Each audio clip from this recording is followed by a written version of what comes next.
Tout ce que tu sais sur l'or est faux. Ce métal vient de l'espace, se mange et pourrait tenir dans un immeuble. Regarde jusqu'à la fin. Top 5. L'or vient d'explosions cosmiques. L'or ne s'est pas formé sur Terre. Il naît lors de la collision de deux étoiles à neutrons. Des explosions si puissantes qu'elles déforment l'espace-temps. Une seule collision peut produire l'équivalent de plusieurs masses terrestres en or. L'or de ta chaîne, de ta bague ou de ta montre a probablement voyagé des milliards d'années avant d'arriver sur Terre. Tu portes un fragment d'étoile morte. Top 4. Tu peux littéralement manger de l'or. Oui, l'or 24 carats est comestible. Il est chimiquement inerte. Ton corps ne le digère même pas. Un seul gramme d'or peut être étiré en une feuille si fine qu'elle couvre près d'1 mètre carré. Certains desserts de luxe valent des milliers d'euros juste parce qu'ils sont recouverts d'or. Tu manges du métal spatial pour le style.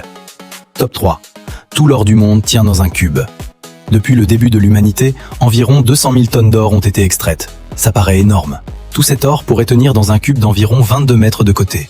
À peine la hauteur d'un immeuble de 7 étages.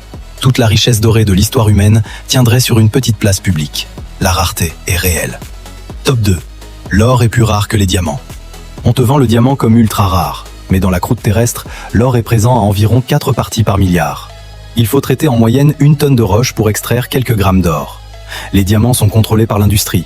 L'or, lui, dépend uniquement de ce que la Terre a décidé de donner. Top 1. L'or est presque indestructible. Il ne rouille pas, ne s'oxyde pas, ne ternit pas. Des objets en or vieux de plus de 4000 ans ont été retrouvés, toujours brillants. 90% de l'or extrait dans l'histoire existe encore aujourd'hui. Ce métal traverse les empires, les guerres, les crises et reste intact. Un métal né dans les étoiles, plus rare que les diamants, presque immortel.